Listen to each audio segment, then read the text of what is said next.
அக்கா ட்ரெஸ்ஸுக்கு அமௌண்ட் வீட்டுக்கு போயிட்டு ஜிபே பண்ணிட்டுமா? ஸ்கேனர் உங்க தலைக்கு மேலதான் இருக்குது, டக்குன்னு ஸ்கேன் பண்ணி விட்டுட்டு போங்க. அக்கா அவர் வெளியில நின்னுட்டு இருக்காருங்கக்கா. சொல்றேன் தப்பா நினைச்சுக்காதீங்க, நிறைய பேர் இப்படிதாங்க. போயிட்டு வந்து அக்கா வீட்டுக்கு போனோடனே அனுப்புறேங்கிறீங்க, வார கணக்கு மாச கணக்குல கூட சிலர் எல்லாம் விட்டுறாங்க. ஒருவேளை மறந்துடுறாங்களோ இல்ல அக்காவுக்கு என்ன இந்த 500,000 செலவு இருக்க போகுது அப்புறமா கொடுத்தா போகுதுன்னு நினைக்கிறாங்களான்னு தெரியல. இப்ப எங்களுக்கு சங்கடமா இருக்குது, நீங்க எல்லாம் ரொம்ப நாள் கஸ்டமரா இருக்கிறீங்க, உங்ககிட்ட வந்து எங்ககிட்ட ஒரு தடவை கேட்கிறோம், அப்புறம் 2 தடவை கேட்கிறோம், நீங்க அனுப்பாதப்ப எங்களுக்கு சங்கடமா இருக்குது திரும்ப திரும்ப கேட்கறதுக்கு. எங்களுக்கும் செலவு இருக்குங்க. டெய்லர் மிஷின்ல இருந்து எந்திரிக்கிறாங்க அப்படின்னா அந்த அன்னைக்கு காசு கொடுக்கணும், மெட்டீரியல்ஸ் வாங்கணும். 1000 ரூபாய் தான், 10 பேர்த்துட்டு நின்னா 10,000 ரூபாய் ஆச்சுல்ல.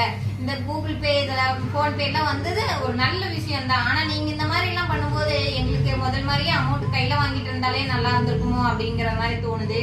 அதனால சங்கடப்படாம இனி யாரா இருந்தாலும் சரி ஒண்ணு டக்குன்னு கடையிலயே அனுப்பிட்டு போயிருங்க, இல்ல வீட்டுக்கு போனாலும்